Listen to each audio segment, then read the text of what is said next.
सीधे चलता हूं त्रिपाठी साहब, मेरे साथ मेरे दर्शक बीपी माहेश्वरी जुड़ गए हैं मुरादाबाद से। बीपी माहेश्वरी जी, सियाचिन से सेना हटाना चाहते थे डॉक्टर मनमोहन सिंह। ये विषय इसलिए निकला क्योंकि मनमोहन सिंह ने एक लेटर लिखकर प्रधानमंत्री जी से कहा कि आप बड़े दिल का परिचय दें, अपनी अथॉरिटी का परिचय दें। क्या उनका यह थॉट सही था? नहीं,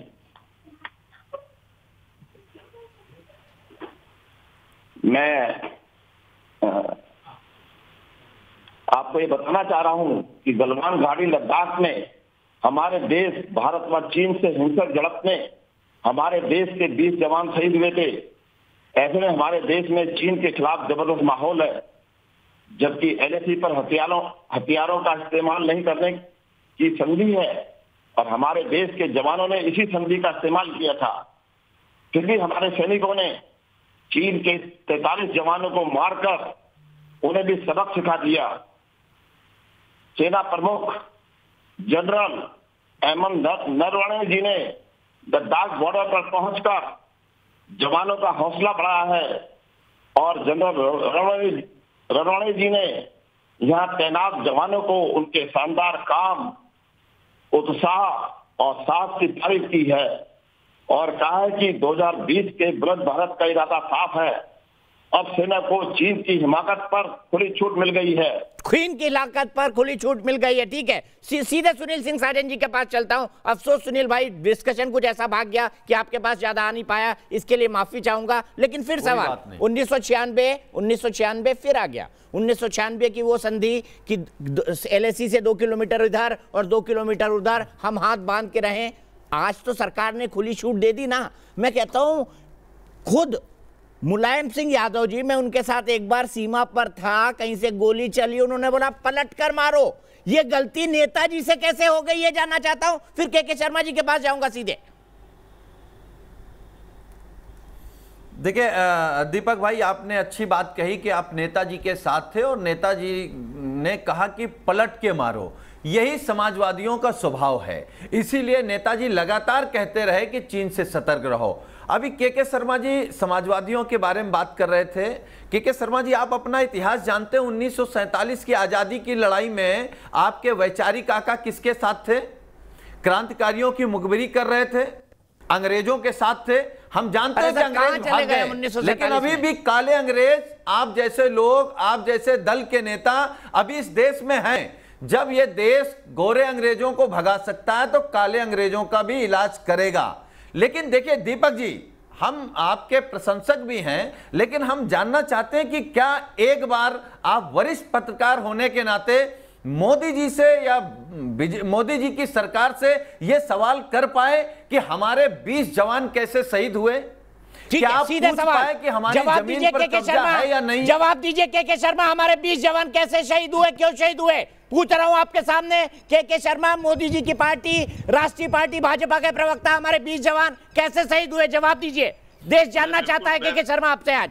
मैं बिल्कुल आपको बताना चाहता हूं। इस संदर्भ में सेना के प्रमुख ने एक नहीं कई बार सेना के अधिकारियों ने बताया है कि वहां क्या परिस्थितियां थी और स्वयं प्रधानमंत्री जी ने कहा है कि ये जो 20 जवान जो शहीद हुए वो लोग चीन के उन घुसपैठियों को मारते मारते शहीद हुए और 20 की जगह 43 लोगों को शहीद किया है, वो उनको मारा है। किसकी जमीन पर? और इसलिए मैं आपको कह रहा हूं, या अपनी जमीन पर, उनकी जमीन की जमीन पर या भारत की जमीन पर, कहां हमारे जवान शहीद हुए?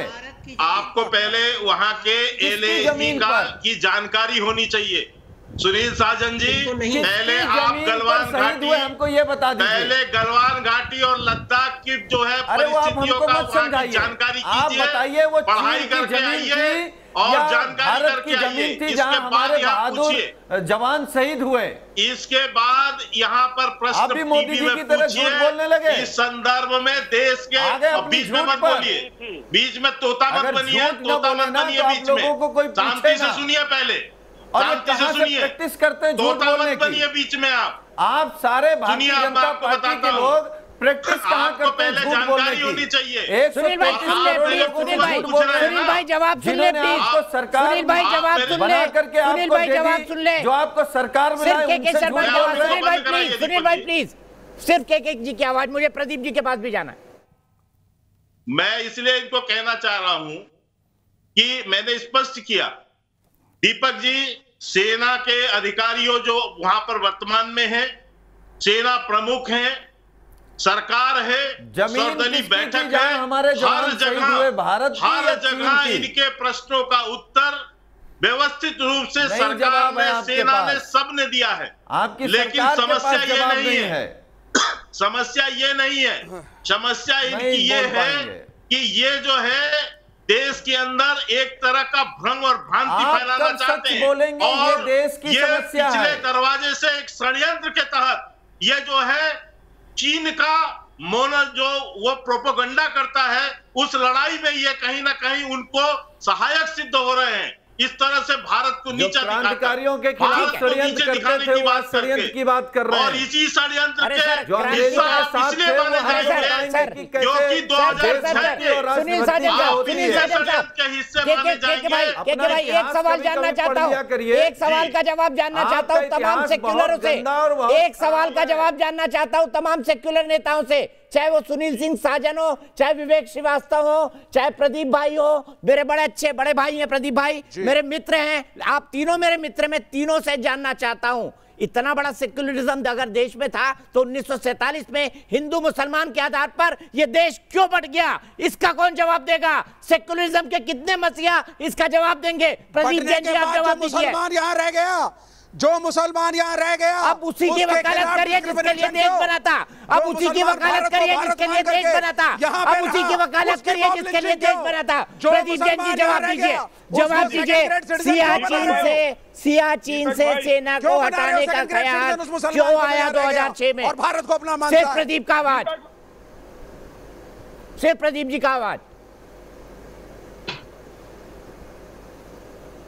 रामचरितमानस के अंदर राम और रावण का युद्ध क्यों हुआ, रावण प्रकांड पंडित होने के बाद क्यों वध हुआ, लेकिन मुद्दा अभी वर्तमान का है। जो सुनील साजन जी ने कहा कि जब देश के अंदर वर्तमान में हम जी रहे, हम नहीं कह रहे कि अंग्रेजों के तलुए भारतीय जनता पार्टी के लोगों ने चाटे, मैं ये नहीं कह रहा कि नाथूराम गोडसे को भारतीय जनता पार्टी के लोग मानते हैं, मैं ये कह रहा हूं कि आज वर्तमान में हमारे सेना के भी प्रमुख बैठे हैं, कारगिल युद्ध में जिनको महावीर चक्र मिला था, सोनम वांगचुक, उन्होंने कहा कि लद्दाख के अंदर जमीन पे कब्जा होगा।